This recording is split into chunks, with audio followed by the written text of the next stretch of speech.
মক্কায় মসজিদে হারামে এসে জীবনের একটি বারের মতো যে হজ ফরজ হয়, সে হজ আদায় করার পর যদি আপনার জীবনের টার্নিং পয়েন্ট না হয়, তাহলে আপনার জীবনের মোড় কখন ঘুরবে? আর আমাদের খুব দুর্ভাগ্যজনক একটা পরিস্থিতি আমি প্রতি বছর দেখতে পাই, সেটা হলো আমাদের হাজিরা মিনাতে আরাফাত থেকে ফিরে এসে 10 তারিখে তওয়াফ সাই করে মিনা যে তাঁবুতে উপস্থিত হওয়ার পর ফিল হয় যে আমরা জান্নাতে ঢুকে গেছি। এরপর আর ওই আগের ফিলটা আর পাওয়া যায় না, হাজিদের হয়ে ভাবটা আর পাওয়া যায় না। এরপর আড্ডা ফাড্ডা, গল্প গুজব, তালবিয়া নাই, দোয়া নাই, জিকির নাই, কিচ্ছু নাই, অতএব আমি এখন ফ্রি হয়ে গেছি। তো এখন যারা মক্কায় যে কয়েকদিন আছেন থাকবেন, আপনাদেরকে শয়তান এখন সবচেয়ে বেশি ব্যস্ত করে রাখবে হলো আড্ডাবাজিতে। তো এই জন্য মেহরবানি করে চ্যালেঞ্জ নেবেন যে আপনি হারাম শরীফে মন ভরে তওয়াফ এবং ইবাদতের সুযোগ এতদিন পান নাই, এখন সুযোগ তৈরি হয়েছে। এখন একটা তওয়াফে যে স্বাদ, যে তৃপ্তি, যে দোয়া আপনি করতে পারবেন, এতদিন সেটা পারেন নাই। কারণ এখন আস্তে আস্তে প্রতিদিনই মানুষ কমবে, বাড়বে না। এবং এই সুযোগটাকে আপনি যদি কাজে লাগাতে না পারেন, তাহলে এর চাইতে দুর্ভাগ্যের জিনিস আর কিছু না। যারা এখানে থাকবেন ইনশাআল্লাহ, দিনে যদি একটা তওয়াফ না হয়, তাহলে আপনি নিজের কাছে নিজেকে অপরাধী মনে করবেন। শরীয়ত আপনার জন্য ফরজ ওয়াজিব করে নাই, কিন্তু নিজের প্রতি নিজে আবশ্যক করে নেবেন যে আমি অবশ্যই একটা তওয়াফ দিনে যেন করতে পারি। সেটা ফজরে হোক, জোহরে হোক, আসরে হোক, মাগরিব হোক, এশায় হোক, তাহাজ্জুদে হোক। তাহাজ্জুদের সময় আপনি যদি তাহাজ্জুদের সময় দোয়া কবুল হয় ভোর রাত, ওই সময় যদি আপনি তওয়াফে থাকেন, তাহলে তওয়াফে দোয়া কবুল হয়। আবার তাহাজ্জুদ এমনি তো পারেন না ভিড়ের কারণে, তখন তো ভিড় কমবে। সো এই সুযোগটা আমরা পরিপূর্ণভাবে কাজে লাগাবার চেষ্টা করবো। আল্লাহ আমাদেরকে তৌফিক দান করুন। আল্লাহ বলছেন কোরআনে যে তোমরা সেই নারীর মতো হইও না যিনি তার প্রফেশনাল অংশ হিসাবে দড়ি পাক দিতে থাকেন সারাদিন পাক দিয়ে বিশাল দড়ি তৈরি করেছেন। তৈরি করার পর দড়িটা কমপ্লিট যখন হয়ে গেল, এখন কাজ হলো দড়িটার মাথায় গিরা দেওয়া। গিরা দিয়ে ফেললে তাহলে পাকগুলো থেকে যাবে। তো তোমরা সেই নারীর মতো হইও না যেই নারী সারাদিন দড়ি পাক দিয়ে গিরা না দিয়ে দড়িটা ছেড়ে দেয়। কথা কি বোঝাতে পারছি? আপনি এখানে আল্লাহ তাআলা যতটুকু তৌফিক দিয়েছেন, টুটাফাটা আমল করেছেন, ভাঙা চোরা ভুল ভালো মিলিয়ে আপনি আমল করেছেন। এখন আপনার কাজ হলো গিরা দেওয়া, যাতে আমলগুলো নষ্ট না হয়। গিরা কিভাবে হবে? হজটা আমার জীবনে একটা ছাপ ফেলে যেতে হবে। আমার জীবনে যদি ছাপ ফেলে যায়, আমাকে যদি পরিবর্তন করে, আমার ভেতর জগতে যদি পরিবর্তন আসে যে আমি আল্লাহর ঘরে হাজির হয়ে আল্লাহর সাথে তওবা করেছিলাম, আল্লাহ তুমি গুনাহ মাফ করো, আমি এখন থেকে সঠিক পথে চলবো, আমি সেই কথা রক্ষা করার জন্য যদি চেষ্টা করি এবং সেই রুটে আমি থাকতে পারি, তাহলে আমি আমার হজের পর গিরা দিয়ে দিলাম। আর যদি আমি এরপরে আবার যেই লাউ সেই কদু হয়ে গেলাম, তাহলে গিরা আমি পাক দিয়া রশি ছেড়ে দিলাম, আবার আগের মতো হয়ে যাবে। ওই পাকগুলো কোনো কাজে আর লাগবে না। এই জন্য ভাইরা আমার, এখন সময় হলো নিজেকে পরিবর্তন করার জন্য সংকল্প করার। আমি আপনাদের কাছে করজোড় করে বিনতি করি, একজনকে যদি আমি পেতাম, হাতে পায়ে ধরে বলতাম আল্লাহর ওয়াস্তে জীবনের অবশিষ্ট অংশটা আল্লাহকে দিয়ে দেন। আমরা এখানে কেউ ছোট বাচ্চা নই।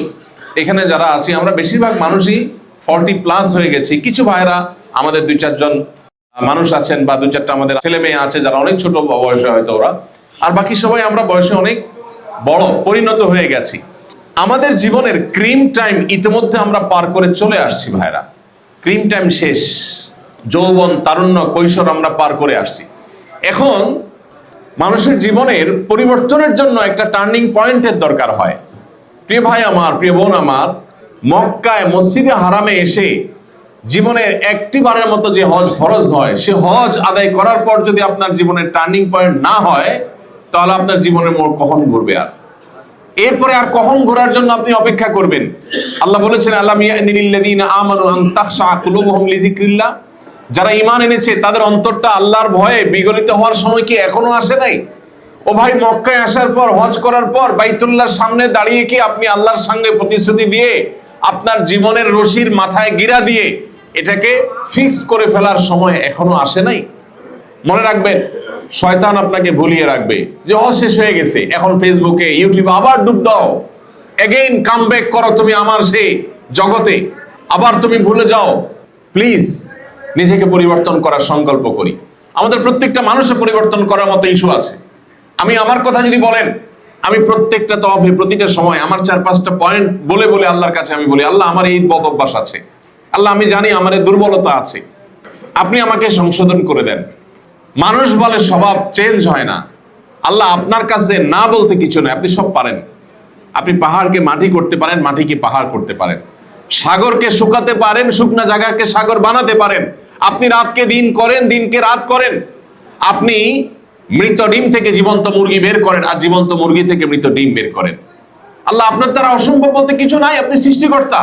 বিধায় আমার মতো এই বদভ্যাসের রোগীকে আপনি সম্পূর্ণভাবে পরিবর্তন করতে পারেন। আমি বিশ্বাস করি, আমার সেই ইয়াকিন আছে আপনি করেন সেটা। আল্লাহ, মানুষের তো চাওয়ার বিভিন্ন জায়গা থাকে, অপশন থাকে। এক জায়গায় না পেলে আরেক জায়গায়, ব্যাংকে টাকা নেই তো ধার করতে পারে। আমার তো আর অপশন নাই আল্লাহ, আপনি ছাড়া আর কোনো অপশন নাই। আমাদের আর কোনো রব নাই, আর কোনো আল্লাহ নাই, আর কোনো খোদা নাই। সো আপনাকে, আপনার কাছ থেকে আমার না পেলে আমি খালি হাতে যেতে হবে। ওয়ালা তারুদ্দানা খায়বিন, আল্লাহ খালি হাতে আমাদেরকে ফিরিয়ে দিবেন না। আল্লাহ, এত কষ্ট করে আসছি, এই আরাফাতে, মিনা, মুজদালিফা, এত হ্যাসেল নিয়েছি আল্লাহ, এত পেরেশানি নিয়েছি, এত রিস্ক নিয়েছি, এত পায়ের ব্যথা, এত কষ্ট, মা বোনদের এই গরমে এই বোরকা মেনটেন করে এত কষ্ট, পুরুষদের মতো করে তাদের মতো করে কষ্ট। আল্লাহ, এত কিছু করেছি, আমি যেন খালি হাতে চলে না যাই। আমি যেন সেই রশি পাক দেওয়া মানুষের রশির গিরা খোলা রেখে ছেড়ে দেওয়ার মতো আবার আসল বা পুরাতন জায়গা ব্যাক করার মতো না হই। ভাইরা আমার, আপনি আল্লাহকে কাবার সামনে তওয়াফের মধ্যে আল্লাহকে বলেন, আল্লাহ আমাকে পরিবর্তন করে দাও, আমি পরিবর্তন হতে চাই, আমার উপার্জনে ভেজাল আছে, আমি আর চাই না, আমি ব্যাক করতে চাই।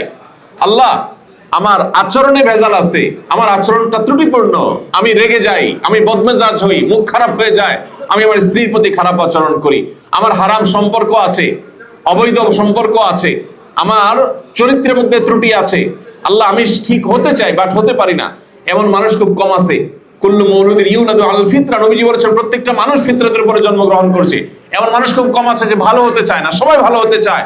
শয়তান, আমি বারবার যেটা বলি, আষ্টে পৃষ্ঠে আমাকে বেঁধে ফেলেছে। আপনার কোনো প্ল্যান নাই, কিন্তু আপনার জন্য যে শয়তান বরাদ্দ আছে তার প্ল্যান আছে। সে জানে আপনি হজ করতে এসেছেন, সে জানে এখানে এসে আপনার দিলটা বিগলিত হয়েছে, সে জানে এখানে আপনি পরিবর্তন হতে এসেছেন।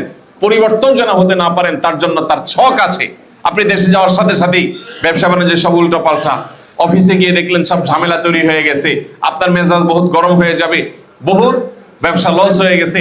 এখন 2 নম্বর পথে যাওয়ার জন্য আপনার মন আকুপাকু করতে থাকবে। খারাপ সঙ্গ আপনি পাবেন, এয়ারপোর্ট থেকে হতে পারে, বিমান থেকে হতে পারে, আরো আগে হতে পারে। আপনার হজকে নষ্ট করার জন্য বহু পরিকল্পনা শয়তান করেছে। দুঃখজনক বিষয় হলো যে আমাদের কোনো পরিকল্পনা নেই। এই জন্য ভাই, আমি আপনাদেরকে এক্সট্রিমলি রিকোয়েস্ট করব, নাম্বার 1, আপনি এখানে তওবা করেন, জীবন পরিবর্তনের তওবা। জীবন পরিবর্তনের তওবা করা যাবে তো ইনশাআল্লাহ? এরপরে স্টেপ নিতে হবে পরবর্তী জীবনে সেই তওবা ধরে রাখার।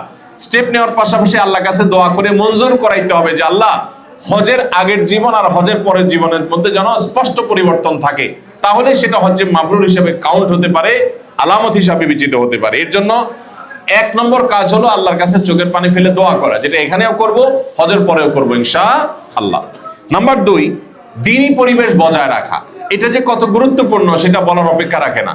আপনার যে সার্কেলটা আপনাকে দ্বীনের পথে বাধা হয় সেটাকে কাট করে দিবেন, কার জন্য? আল্লাহর খাতিরে। আর যেই সার্কেল আপনাকে দ্বীনের পথে চলতে সহায়তা করে আপনি তার সাথে সুসম্পর্ক করবেন। ঠিক আছে না ইনশাআল্লাহ? এই জন্য ভাই, হজের পরে আমরা এখন এটা কবুল হওয়ার দোয়া করব। আল্লাহ, কত দোয়া করেছি, তুমি দোয়াগুলো কবুল করে নাও। আর দ্বিতীয়ত হলো, ভুল ত্রুটি যেগুলো হয়েছে নিজের অজান্তে সেগুলো তুমি মাফ করে দাও। আমি যদিও ভালো কাজ করেছি, যদি আল্লাহ অ্যাকসেপ্ট না করে, এই জন্য তার অন্তর মধ্যে এক ধরনের ভয় নিয়ে তিনি আল্লাহর কাছে বিনয়ী থাকবেন। আমাদের এখন সেই সময়টা যাচ্ছে, আমরা এখন দোয়া করব আল্লাহ যেন কবুল করেন। চেষ্টা করবো তো ইনশাআল্লাহ ভাই।